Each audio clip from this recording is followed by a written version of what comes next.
Okay, what we have here is a group of 3 redwood trees that are planted very close together. And it's difficult to see, but the tree over on the left-hand side was a double top, and the split occurred about here and ran all the way down, and the bottom of the split is about this point. So we have roughly 15 to 20 feet of open split. Now let me go over to the other side to continue. What's really interesting about this split, it's kind of hard to see in this, but if you look from the top, on both edges you'll see a curl of new growth. So that tells me that the split mark, which is way up high, split a long time ago, and the new growth was trying to encapsulate the wound, but it kept it open, so water and decay was setting up, and you can see down at the bottom of the split some discoloration. So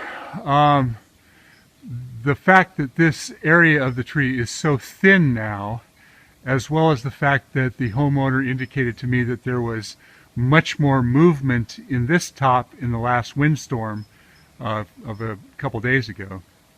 He knows that it was moving considerably more than the other trees, leads me to the conclusion that the narrowing down on the bottom here is not sufficient to support that much of a top. And also the fact that there's very likely some decay settling in down here. So this would be a good candidate for removal. I asked the client if they wanted to remove the entire trunk, because another option would be to basically top this tree 3 feet below the wound and allow it to sucker out, and this trunk, which is part of a threesome here, could be retained. It would be perfectly safe. It would need follow-up inspections in further years to minimize any heavy new top growth that comes out of there. But redwood trees are recognized for re-sprouting out. Stump sprouts are often become big trees. So that's the only reason for that, would be to retain the integrity of this grouping down here, as well as the excessive additional cost. Getting that trunk out of here in an area where there's no drop zone would be very expensive.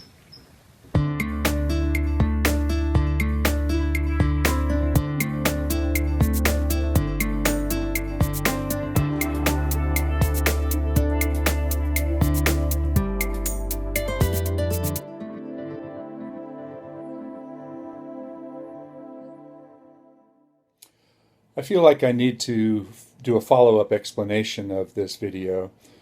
First off, I don't condone topping unless this is a reason that will salvage the tree. And because I know redwood trees will resprout and come back, there's always going to be problems, but the tree will survive.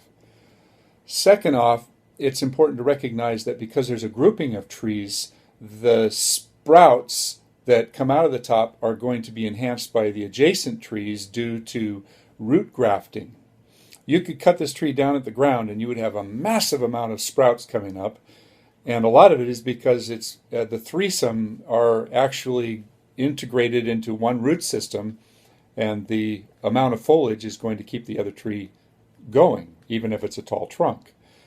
And finally, if they cut it down to the ground, the massive suckers that are going to come up are going to be a nuisance.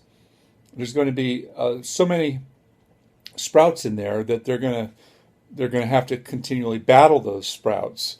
And I think the integrity of leaving the threesome is probably the wisest choice. So I don't know. It's a tough one to decide. They like the idea of saving some money. So that's why I came up with that conclusion. Thanks for watching.